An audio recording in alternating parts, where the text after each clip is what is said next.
So let's just look at favorable reviews for Batman v Superman. Let's start off with this guy. View from the Gutters. And they give their perspective. They talk about future films, etc.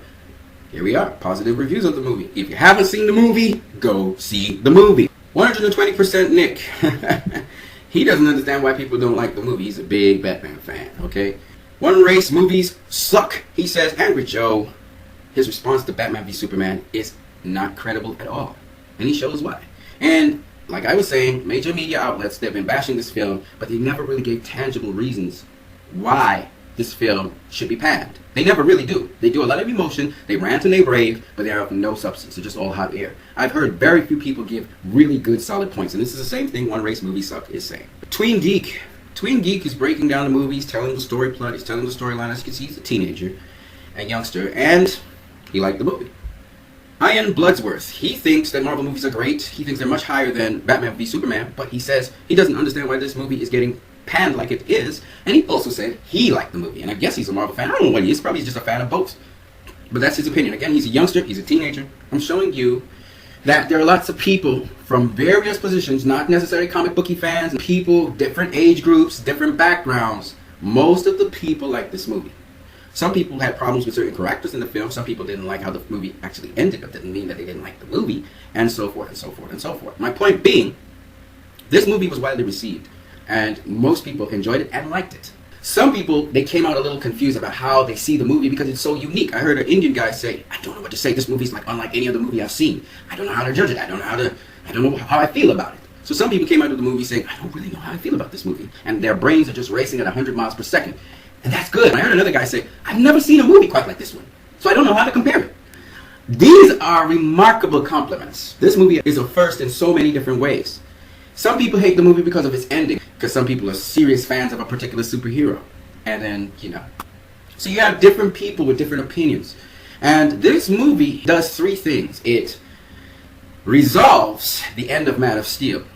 It pits Batman against Superman. And then it also helps to initiate the launch into the Justice League. Those are three humongous, lofty things to do. In other words, this movie is pretty much one of the foundation blocks of the DCEU. It set up the DC Extended Universe and all the characters in it. One movie did that. And I dare anyone, to pull it all better. Christopher Nolan, his fingerprints are all over the movie. Anything that looks rooted and grounded in reality, that's Christopher Nolan made that possible. Because Zack Snyder, he can do films with certain ideologies, which are important in social commentary, but he does not do realistically grounded films. See, Christopher Nolan's the one that wrote the story for Man of Steel. And here's the information right here. Okay. Christopher Nolan's the one that wrote the story. David Goyer created the character. Just so you guys know. So when you criticize Superman, you're criticizing Christopher Nolan. This is Christopher Nolan's baby. Just like how Batman was Christopher Nolan's baby. And he was also the executive producer. So it is David Goyer and Christopher Nolan who came up with this Man of Steel. So you guys thinking that Man of Steel, oh, this Man of Steel is not good. You're really criticizing Christopher Nolan. The Batmobile, the Batplane, the reality that you look at. How Lex Luthor is conveyed in LexCorp, etc., etc., etc. Anytime it feels grounded and it feels realistic, even the scenarios in the Nairobi Desert, all of these things have Christopher Nolan's fingerprints on them. Zack Snyder directed them. Christopher Nolan created them with David Goyer. So when you criticize these scenes, when you criticize Lex Luthor, when you criticize Batman for killing, when you criticize Superman for how he behaves and how he's responding to things, you're criticizing Christopher Nolan.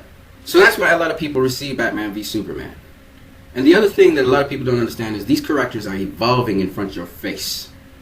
Superman, Batman, Lex Luthor, Lois Lane, Diana Prince, and so on. You guys have a great one.